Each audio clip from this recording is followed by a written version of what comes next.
മക്കളെ, അപ്പോൾ എൻ്റെ കുട്ടികളുടെ എല്ലാവരുടെയും ഏറ്റവും വലിയ ആഗ്രഹമാണ് നമുക്ക് എല്ലാവർക്കും ഫുൾ A+ വാങ്ങിക്കണമെന്നുള്ളത്, അല്ലെങ്കിൽ ഏറ്റവും അടിപൊളി മാർക്സ് സ്കോർ ചെയ്യണമെന്നുള്ളത് അല്ലേ.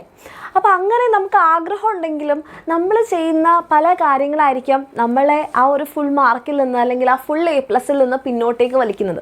അപ്പോൾ മിസ് ഈ ഒരു വീഡിയോയിൽ നിങ്ങൾക്ക് വേണ്ടിയിട്ടുള്ള കുറച്ച് കുഞ്ഞു കുഞ്ഞു ടിപ്സാണ് പറയാൻ പോകുന്നത്. നിങ്ങൾക്ക് നിങ്ങളുടെ ഏറ്റവും ബെസ്റ്റ് റിസൾട്ട് ഉണ്ടാക്കാൻ നിങ്ങളെ ഹെൽപ്പ് ചെയ്യാൻ പോകുന്നത്. അപ്പോൾ ഇതിലെ എല്ലാ കാര്യങ്ങളും ചിലപ്പോൾ നമുക്ക് ഈ പറയുന്ന രീതിയിൽ തന്നെ ചെയ്യാൻ പറ്റണമെന്നില്ല. നിങ്ങൾക്ക് ചെറിയ ചെറിയ മാറ്റങ്ങളൊക്കെ വരുത്തിയിട്ട് നിങ്ങളുടേതായിട്ടുള്ള രീതിയിൽ, കാരണം എൻ്റെ മക്കൾ എത്ര മണിക്കാണ് എഴുന്നേൽക്കുന്നത്, നിങ്ങൾക്ക് എത്ര മണിക്കാണ് സ്കൂളിൽ എത്തേണ്ടത്, നിങ്ങളുടെ വീട്ടിൽ നിന്ന് സ്കൂളിലേക്ക് എത്ര ദൂരമുണ്ട്, അങ്ങനത്തെ ഓരോ കാര്യങ്ങൾ, അല്ലെങ്കിൽ നിങ്ങൾ എപ്പോൾ വീട്ടിൽ സ്കൂൾ വിട്ട് എത്തും, ഈ കാര്യങ്ങളൊക്കെ നിങ്ങൾക്ക് ഓരോരുത്തർക്കും വേറെ വേറെ ആയിരിക്കും അല്ലേ. അപ്പോൾ ആ കാര്യങ്ങളൊക്കെ നിങ്ങൾക്ക് നിങ്ങളുടേതായിട്ടുള്ള രീതിയിൽ മാറ്റങ്ങൾ വരുത്താം. പക്ഷേ നിങ്ങൾ ശ്രദ്ധിക്കാതെ പോകുന്ന ചില കാര്യങ്ങളായിരിക്കാം നമ്മളെ ഏറ്റവും ബെസ്റ്റ് റിസൾട്ട് ഉണ്ടാക്കുന്നതെന്ന് പിന്നോട്ടേക്ക് വലിക്കുന്നത്. അപ്പോൾ ഈ കാര്യങ്ങൾ എൻ്റെ മക്കളൊന്ന് ശ്രദ്ധിച്ചു കഴിഞ്ഞാൽ നിങ്ങളുടെ ഏറ്റവും ബെസ്റ്റ് റിസൾട്ട് നിങ്ങൾക്ക് പുറത്തേക്ക് കൊണ്ടുവരാൻ പറ്റും. ഓക്കെ, അപ്പോൾ ഒട്ടും ലേറ്റ് ആക്കാതെ നമ്മുടെ ആ ഒരു വീഡിയോയിലേക്ക് പോവുകയാണ്. അപ്പോൾ ഫസ്റ്റ് കാര്യം എന്ന് പറഞ്ഞിട്ടുണ്ടെങ്കിൽ, നമ്മൾക്ക് എല്ലാവർക്കും ആഗ്രഹം ഉണ്ടാകും ഏറ്റവും അടിപൊളിയായിട്ട് പഠിക്കണമെന്ന്. പക്ഷേ നമ്മൾ അങ്ങനെ പ്രത്യേകിച്ച് പ്ലാൻ ഒന്നും ചെയ്യാത്ത ഒരാളാണെങ്കിൽ എന്ത് പറ്റും, ഇന്ന് ഇത് പഠിക്കാമെന്ന് വിചാരിക്കും. ഇന്നത് പഠിക്കാൻ വേണ്ടിയിട്ട് നോക്കുന്ന സമയത്ത് നമ്മുടെ കയ്യിൽ അതിൻ്റെ ചിലപ്പോൾ നോട്ട് ഉണ്ടാവില്ല, അല്ലെങ്കിൽ ചിലപ്പോൾ ആ ക്ലാസ് എടുക്കുന്ന സമയത്ത് നമ്മൾ ആബ്സെൻ്റ് ആയിട്ടുണ്ടാവുമായിരിക്കും, അല്ലെങ്കിൽ അതിൻ്റെ ടെക്സ്റ്റ് ഇല്ല, അതില്ല, ഇതില്ല എന്ന് പറഞ്ഞ് നമ്മൾ പഠിക്കാൻ വേണ്ടി ഇരിക്കുന്ന സമയത്ത് നമ്മുടെ കയ്യിൽ ഒന്നും ഉണ്ടാവില്ല. അപ്പോൾ എന്നാൽ ഇത് വേണ്ട, എന്നാൽ അടുത്ത സബ്ജക്റ്റ് എടുക്കാം. അപ്പോൾ അടുത്ത സബ്ജക്റ്റ് എടുക്കുമ്പോൾ അയ്യോ ഇതെനിക്ക് അത്ര ഇഷ്ടമില്ലാത്ത സബ്ജക്റ്റ് ആണല്ലോ, ഇത് ഞാൻ എന്ത് ചെയ്യും? അങ്ങനെ നമ്മൾ പഠിക്കാനിരിക്കുന്ന സമയത്ത് നമ്മൾ നല്ല പഠിക്കാനുള്ള മൂഡിൽ അങ്ങോട്ട് വന്നു കഴിഞ്ഞാലും ചിലപ്പോൾ നമ്മൾ പ്ലാൻ ചെയ്യാതിരുന്നു കഴിഞ്ഞാൽ എന്ത് പറ്റും, നമുക്ക് കറക്റ്റ് നമ്മുടെ സമയം, നമ്മൾ പഠിക്കാനിരിക്കേണ്ട ആ ഒരു സമയം നമുക്ക് മിസ്സാവും. അപ്പോൾ എൻ്റെ മക്കൾ ചെയ്യേണ്ട ഒരു കാര്യം എന്ന് പറഞ്ഞാൽ, നിങ്ങൾക്ക് എല്ലാവർക്കും സാറ്റർഡേ സൺഡേ ലീവായിരിക്കും അല്ലേ. അപ്പോൾ നമ്മൾ സൺഡേ എന്ത് ചെയ്യുക, നെക്സ്റ്റ് ഒരു വീക്കിന് വേണ്ടിയിട്ടുള്ളൊരു പ്ലാൻ നിങ്ങൾ റെഡിയാക്കി വെക്കുക. അതായത് എനിക്ക് ഇത്ര പോർഷൻസാണ് കവർ ചെയ്യാനുള്ളത്. അപ്പോൾ നമുക്ക് സ്കൂളിൽ അല്ലെങ്കിൽ നമ്മുടെ എക്സാമിൻ്റെ ബാച്ചിലൊക്കെ ആണെങ്കിൽ നിങ്ങൾക്ക് ഇത്രയും പഠിച്ചിട്ടുണ്ട്, അത് നിങ്ങൾക്ക് ഇനി പഠിക്കാനുണ്ട്. ഇപ്പം മൺഡേ ഞാൻ ഇന്ന് ഇത്ര പഠിക്കും, അല്ലെങ്കിൽ ട്യൂസ്ഡേ ഞാൻ ഈ സബ്ജക്റ്റ് ആയിരിക്കും. ഇപ്പോൾ ഫിസിക്സ് ആണെങ്കിൽ ഫിസിക്സ്, മാത്സ് ആണെങ്കിൽ മാത്സ്, ബയോളജി ആണെങ്കിൽ ബയോളജി. അങ്ങനെ നമ്മളൊരു പ്ലാൻ ഉണ്ടാക്കി വെക്കുകയാണെന്നുണ്ടെങ്കിൽ നമ്മളുടെ മനസ്സിൽ നേരത്തെ ഉണ്ടാകും, ഇന്ന് ഞാൻ ഇതാണ് പഠിക്കാനുള്ളത്, അപ്പോൾ ഇതിൻ്റെ നോട്ടും ബുക്കും അതിൻ്റെ കാര്യങ്ങളും എൻ്റെ കയ്യിൽ ഉണ്ടാവണം. അപ്പോൾ നമ്മൾ പഠിക്കാനിരിക്കുന്ന സമയത്തിന് മുൻപ് തന്നെ നമ്മൾ ആ കാര്യങ്ങളൊക്കെ റെഡിയാക്കി വെക്കുകയാണെങ്കിൽ നമുക്ക് അവിടെ അനാവശ്യമായിട്ട് നമ്മുടെ സമയം പോവില്ല. ഓക്കെ, അങ്ങനെ നിങ്ങളൊരു കാര്യം പ്ലാൻ ചെയ്ത് കഴിഞ്ഞാൽ നിങ്ങളുടെ മനസ്സിൽ എന്തുണ്ടാകും, ഓൾറെഡി ആ കാര്യം ഉണ്ടാകും, നമുക്കിത് ചെയ്യണം. അപ്പോൾ നമ്മൾ മെൻ്റലി കൂടെ എന്തിന് പ്രിപ്പയർഡ് ആയിരിക്കും, ആ കാര്യം പഠിക്കാൻ വേണ്ടിയിട്ട് പ്രിപ്പയർഡ് ആയിരിക്കും. പെട്ടെന്നൊരു കാര്യം കേൾക്കുമ്പോൾ അയ്യോ ഒന്ന് പഠിക്കണോ എന്നുള്ളൊരു മടിയൊന്നും ഉണ്ടാവാതെ, നമ്മൾ ആ വീക്കിന് മുൻപ് തന്നെ പ്രിപ്പയർഡാണ്, എനിക്ക് ഇത്രയും പഠിക്കാനുണ്ട്, ഞാൻ ഇത്രയും പഠിക്കും.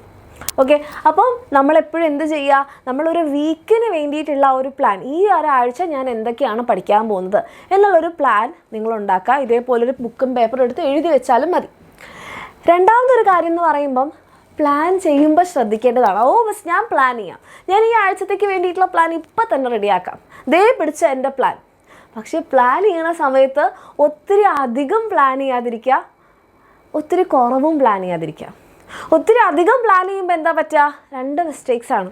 ഒന്ന്, നമുക്ക് ഭയങ്കര ഓവർലോഡ് ആകും. അപ്പോൾ നമ്മൾ എൻ്റെ പ്ലാൻ അനുസരിച്ചൊന്നും നടക്കണില്ലല്ലോ. ഇപ്പം നമുക്ക് ഒരാഴ്ച കൊണ്ട് ഒരു 5 സബ്ജക്ട്സ് ആണുള്ളതെങ്കിൽ ആ 5 സബ്ജക്ട്സിൽ നമുക്ക് ഓരോ ചാപ്റ്ററിലും കുറച്ച് പഠിക്കാനുള്ളതിന് പകരം ഞാൻ 5 സബ്ജക്റ്റിൽ 5 ചാപ്റ്ററും പഠിക്കുമെന്ന് പറഞ്ഞാലോ, അത് ഓവർ പ്ലാനാണ് അല്ലേ, നമ്മളെക്കൊണ്ട് താങ്ങാൻ പറ്റുന്നതിലും കൂടുതലാണ്. അപ്പോൾ ഒരു കാര്യം നമുക്ക് ഓവർലോഡ് ആവും, പഠിക്കാൻ മടി വരും. രണ്ടാമത്തെ കാര്യം നമുക്ക് നെഗറ്റീവ് ആവും നമ്മൾ, അതായത് ഞാൻ വിചാരിച്ചതൊന്നും നടക്കുന്നില്ല, ഞാൻ പ്ലാൻ ചെയ്തിട്ടൊന്നും കാര്യമില്ല, എന്നെക്കൊണ്ടിത് പറ്റുന്നില്ല, അങ്ങനൊരു നെഗറ്റീവ് ആയി വരും. ഓക്കെ, രണ്ടാമത്തെ കാര്യം എന്നാൽ വളരെ കുറച്ച് പ്ലാൻ ചെയ്താലോ, ഈ ഒരാഴ്ച ഉണ്ട്, ഞാൻ ഇപ്പോൾ ബയോളജിയിൽ ഒരു ചാപ്റ്റർ പഠിക്കാം, നമ്മൾ എവിടെയെങ്കിലും എത്തുമോ? നമ്മൾ ഓരോ ആഴ്ചയും ഓരോ ചാപ്റ്റർ വീതം പഠിക്കും, അവസാനം എക്സാം ആകുമ്പോഴേക്ക് നമ്മൾ ആകെ 5 ചാപ്റ്ററൊക്കെ കഴിഞ്ഞിട്ടുണ്ടാവുള്ളൂ. അപ്പോൾ ഒത്തിരി കുറഞ്ഞും പോവരുത്. നിങ്ങൾ സിമ്പിളി ഇത്ര ആലോചിച്ചാൽ മതി മക്കളെ, ഒരു ചെടി, ആ ചെടിക്ക് ഒത്തിരി വെള്ളം ഒഴിച്ചു കൊടുത്തു കഴിഞ്ഞാൽ ചെടി എന്താകും, ചീഞ്ഞു പോകും. ഒട്ടും വെള്ളം കൊടുക്കാതിരുന്നാലോ, ഡ്രൈ ആയി നശിച്ചു പോകും. അപ്പം അതിന് കറക്റ്റ് വേണ്ട അളവിലാണ് കൊടുക്കേണ്ടത്. അപ്പോൾ അതേപോലെ തന്നെ മക്കൾ പ്ലാൻ ചെയ്യുന്ന സമയത്ത് എന്ത് ചെയ്യുക, ഒത്തിരി കൂടുതലും ആവാതെ കുറവും ആവാതെ ആവശ്യത്തിന് വേണ്ടി മാത്രം പ്ലാൻ ചെയ്യുക. ഇനി അടുത്തൊരു കാര്യമാണ്, നമ്മൾ പഠിക്കുന്ന സമയത്ത് ശ്രദ്ധിക്കേണ്ടതാണ്, എപ്പോഴും ബ്രേക്സ് എടുക്കാൻ വേണ്ടിയിട്ട് ശ്രദ്ധിക്കാം. അതായത് നമ്മളിങ്ങനെ പഠിക്കുകയല്ലേ എന്നാലിങ്ങനെ ഇരുന്ന് അങ്ങോട്ട് പഠിച്ചേക്കാം എന്ന് നമ്മൾ കരുതരുത്. നമ്മൾ പഠിക്കുകയാണെങ്കിൽ നമ്മുടെ ബ്രെയിനിന് കോൺസെൻട്രേറ്റഡ് ആയിട്ട് ഇരിക്കാൻ പറ്റുന്ന ഒരു സമയമുണ്ട്, ഒരു ടൈം സ്പാൻ ഉണ്ട്. അതെന്ന് പറഞ്ഞിട്ടുണ്ടെങ്കിൽ ഒരു 45 minutes ആണ് മാക്സിമം ഒരാൾക്ക് നല്ല കോൺസെൻട്രേറ്റഡ് ആയിട്ട് പഠിക്കാൻ പറ്റുന്നത്. അപ്പോൾ ഒരു 45 minutes നിങ്ങൾ പഠിക്കുകയാണെങ്കിൽ ഒരു 5 minute എന്ത് ചെയ്യുക, ബ്രേക്ക് എടുക്കുക. 5 minutes കുഞ്ഞു കുഞ്ഞു ബ്രേക്സ് മതി. വലിയ ബ്രേക്കിൻ്റെ കാര്യമല്ല മിസ് പറഞ്ഞത്, നമ്മൾ കുഞ്ഞു കുഞ്ഞു ബ്രേക്സ് എടുക്കുക. പിന്നെ ഒരു നെക്സ്റ്റ് 45 minutes പഠിക്കുകയാണെങ്കിൽ നെക്സ്റ്റ് ഒരു 5 minutes ബ്രേക്ക് എടുക്കുക. പക്ഷെ അങ്ങനെ എടുക്കുന്ന ബ്രേക്സ് എന്ന് പറയുമ്പം നമ്മൾ സോഷ്യൽ മീഡിയയിലേക്ക് ചാടി പോരുത്. കാരണം നിങ്ങൾക്ക് തന്നെ അറിയാം, ഒരു റീൽ എടുത്തു കഴിഞ്ഞ് കഴിഞ്ഞാൽ ഇങ്ങനെ ആക്കി ഒരു 5 minute ബ്രേക്ക് അതൊരു 15, 20, അരമണിക്കൂർ, 1 മണിക്കൂർ ബ്രേക്കിലേക്ക് എത്തും. അങ്ങനെ നമ്മൾ പഠിക്കാനുള്ള സമയം പോകും. അതുമാത്രമല്ല, സോഷ്യൽ മീഡിയയിൽ നമുക്ക് കിട്ടുന്ന കാര്യങ്ങൾ ചിലപ്പോൾ നമ്മൾ എപ്പോഴും പോസിറ്റീവായിട്ട് മാത്രമല്ല ഇമ്പാക്റ്റ് ചെയ്യുക, നമ്മൾ നെഗറ്റീവായിട്ട് ഇമ്പാക്റ്റ് ചെയ്യും. നമ്മുടെ തോട്ട്സ് വേറെ തന്നെ ലെവലിലേക്ക് കൊണ്ടുപോകുന്നുണ്ടാവും. അത് നെഗറ്റീവായിട്ട് കൊണ്ടുപോകുന്നുണ്ടാവും, പോസിറ്റീവായിട്ട് കൊണ്ടുപോകുന്നുണ്ടാവും. അപ്പോൾ അങ്ങനെ നമ്മുടെ ചിന്ത വേറെ തന്നെ കാര്യങ്ങളിലേക്ക് എത്തിക്കുന്ന രീതിയിലുള്ള ബ്രേക്സ് എടുക്കാതെ നമ്മൾ എന്ത് ചെയ്യുക, റിലാക്സ് ചെയ്യിക്കുന്ന തരത്തിൽ നമ്മളുടെ ബ്രെയിനിന് വീണ്ടും കാര്യങ്ങൾ കൊടുക്കുകയല്ല വേണ്ടത്, ഒരു റെസ്റ്റാണ് വേണ്ടത്. അപ്പോൾ ആ രീതിയിൽ നിങ്ങൾക്കൊന്ന് ജസ്റ്റ് കണ്ണടച്ച് കുറച്ച് നേരം ഒന്ന് റിലാക്സ് ചെയ്യാം, നമ്മളൊന്ന് സ്ട്രെച്ചൊക്കെ ചെയ്യാം, കുറച്ച് വെള്ളമൊക്കെ കുടിക്കാം, ജസ്റ്റ് ഒന്ന് പുറത്തേക്കൊന്ന് ഇറങ്ങി ജസ്റ്റ് ഒന്ന് പുറത്തേക്ക് നോക്കുക, അച്ഛനോടും അമ്മയോടൊക്കെ ഒന്ന് കുറച്ച് സംസാരിക്കുക. അങ്ങനെ നമ്മൾക്ക് നമ്മുടെ ശരീരത്തിനും നമ്മുടെ മനസ്സിനും റിലാക്സ് ചെയ്യിക്കുന്ന തരത്തിലുള്ള ബ്രേക്സ് എടുക്കാം. അത് കഴിഞ്ഞ് നിങ്ങൾ ലോങ് ബ്രേക്സ് എടുക്കുമ്പോൾ നിങ്ങൾക്ക് വേണമെങ്കിൽ സോഷ്യൽ മീഡിയ ഒക്കെ ഉപയോഗിക്കാം, ഒരു കുഴപ്പമില്ല. പക്ഷെ ഷോർട്ട് ബ്രേക്സ്, അതും പഠിക്കുന്ന സമയത്തിനിടയിലുള്ള ബ്രേക്സ് എടുക്കുമ്പം അത് നിങ്ങളെ റിലാക്സ് ചെയ്യിക്കുന്ന ബ്രേക്സ് ആയിരിക്കണം. അങ്ങനത്തെ കാര്യങ്ങൾ വേണം നമ്മൾ ചെയ്യാൻ. ഓക്കെ, അടുത്തൊരു കാര്യമാണ് റിവിഷൻ. നമ്മൾ എത്ര പഠിക്കുന്നുണ്ടെന്ന് പറഞ്ഞിട്ടും കാര്യമില്ല, ആ പഠിച്ച കാര്യങ്ങൾ വീണ്ടും റിവൈസ് ചെയ്തിട്ടില്ലെങ്കിൽ ആ പഠിച്ചത് അത്രയും വേസ്റ്റാണ്. മിസ് പറയുക, കംപ്ലീറ്റ് വേസ്റ്റാണ്. കാരണം നിങ്ങൾ ഒരു തവണ ബ്രെയിനിനോട് പറഞ്ഞു കൊടുത്തു, ആ കാര്യം വീണ്ടും വീണ്ടും ഓർമ്മിച്ചില്ലേ ബ്രെയിൻ മറന്നു പോവും. പിന്നെ നിങ്ങൾ എടുക്കുമ്പോൾ എന്താ വിചാരിക്കുക, ഇത് ആദ്യം മുതൽ പഠിക്കുന്നത് പോലെ നിങ്ങൾക്ക് ഒന്നും ഓർമ്മയുണ്ടാവില്ല. അതാണ് എൻ്റെ മക്കളെല്ലാവരും അധികവും നിങ്ങൾ ലൈവിലൊക്കെ വന്ന് പറയും, മിസ് പഠിക്കുന്നുണ്ട് പക്ഷെ ഓർമ്മ നിൽക്കുന്നില്ല. എന്തുകൊണ്ടാണ് ഓർമ്മ നിൽക്കാത്തത്? റിവൈസ് ചെയ്യാത്തതുകൊണ്ടാണ്. ഒരു തവണ പഠിച്ചു കഴിഞ്ഞാൽ നിങ്ങൾക്ക് മാത്രമല്ല, മിസ്സിനും ഓർമ്മ നിൽക്കില്ല, ആർക്കും നിൽക്കില്ല. നമ്മൾ വീണ്ടും വീണ്ടും എന്ത് ചെയ്യണം, അത് റിവൈസ് ചെയ്യണം. Revision is very very important in learning. നമ്മൾ പഠിക്കുന്ന സമയത്ത് റിവിഷൻ ചെയ്തിട്ടില്ലെങ്കിൽ കംപ്ലീറ്റ് വേസ്റ്റാണ്. അപ്പോൾ നമ്മൾ ഒരു ആഴ്ചത്തേക്ക് പ്ലാൻ ചെയ്യുമെന്ന് പറഞ്ഞില്ലേ, അപ്പോൾ ആ ഒരു പ്ലാൻ ഉണ്ടാക്കുന്ന സമയത്ത് റിവിഷന് വേണ്ടിയിട്ട് കൂടി എന്ത് ചെയ്യുക, ഒരു സ്ലോട്ട് വെക്കുക. അതായത് നമ്മൾ ആ ആഴ്ച എന്തൊക്കെ കാര്യങ്ങൾ പഠിച്ചോ അത്രയും കാര്യങ്ങളൊന്ന് റിവൈസ് ചെയ്യാനുള്ള സമയവും കൂടെ നമ്മുടെ പ്ലാനിൽ ഉണ്ടായിരിക്കണം. അത് എന്തായാലും എൻ്റെ മക്കൾ ഓർത്ത് വെക്കുക. Then consistency. എന്താണ് കൺസിസ്റ്റൻസി എന്ന് പറഞ്ഞാൽ, അതായത് ഒരാഴ്ചത്തേക്ക് ഇപ്പോൾ വീഡിയോ ഒക്കെ കണ്ട് ഉഷാറായി മിസ് മനസ്സിലായി, ഞാൻ എന്തായാലും എന്ത് ചെയ്യും, പ്ലാനൊക്കെ ചെയ്യും, ഞാൻ അടിപൊളിയായിട്ട് തന്നെ പഠിക്കും, ഇപ്പം തന്നെ അതേ ടൈം ടേബിൾ ഉണ്ടാക്കി അടുത്ത ആഴ്ചത്തേക്ക് പഠിക്കാൻ തുടങ്ങാം, നല്ല ഉഷാറായി പഠിക്കാൻ തുടങ്ങും.